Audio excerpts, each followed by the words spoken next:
Rourkela Bhubaneswar Bhubaneswar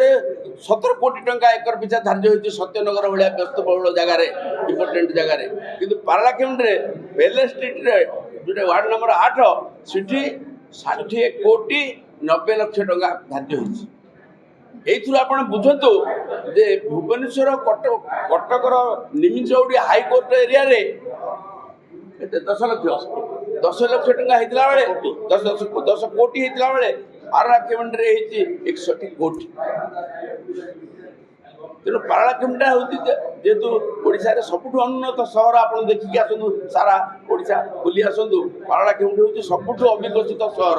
30 number जिले में ही या नौ सब आलोचना कला बेले किंतु बेंचमार्क वैल्यूएशन या प्रथम कहीं नीरव पैसा दे जहाँ कहली प्रतिवाद आमर ना आम प्रशासन को मानु सरकार को मानु आम समस्त आम मानु तेणु आम उपर लदी दि जाती मानवार बंध भांगीगला बेंचमार्क वैल्यूएशन कमिटी रिअर्गनाइजेशन पुनर्गठित एवं पुणी